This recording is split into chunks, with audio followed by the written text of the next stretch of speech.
Подростковая наркомания – проблема, ежегодно набирающая обороты по всей стране. Если раньше, согласно исследованиям, психотропные вещества подростки начинали употреблять в возрасте 16 лет, то сейчас нередки случаи, когда их пробуют уже 12-летние. Поэтому и цель встречи – разработать план программы по искоренению употребления наркотиков в школах. Слушатели лекции и педагоги.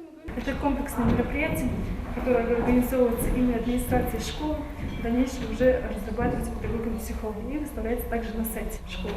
Различные внеклассные часы, лекции, профилактические беседы, где учащимся расскажут, а также покажут посредством документальных фильмов о вреде наркотических веществ. Их нужно вводить в расписание уже с начальных классов. В первом с детьми необходимо проводить занятия о пользе здорового образа жизни, делится спикер. В большинстве случаев такие профилактические акции оказывают положительный результат.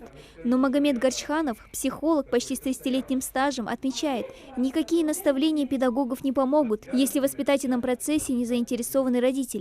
Где-то в 5, 4, 6 классе, а еще в силу каких-то субъективных, объективных причин, они еще могут, родители могут их удержать. Но когда они уже переходят в юношеский возраст, это 8, 9 класс, здесь уже практически никто не поможет. Потому что им интересно то общество, где их понимают. Они должны в первую очередь знать своих детей, среду, в котором они воспитываются, и, соответственно, давать им указания. Поэтому здесь предлагают подключить к решению вопроса профилактики наркомании не только руководство школ, но и родителей.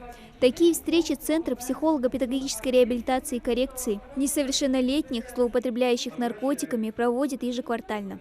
Также ежегодно проводим социально-психологический тест на выявление аддиктивного поведения. То есть этот тест не выявляет наркоманию, но он выявляет склонность к аддиктивному поведению. Вот, поэтому проводим такие работы, разговариваем с детьми. И если есть какая-то склонность у ребенка, мы уже далее берем этого ребенка под свой контроль и ведем с ним работу. Работа у нас ведется с 5 по 11 классы.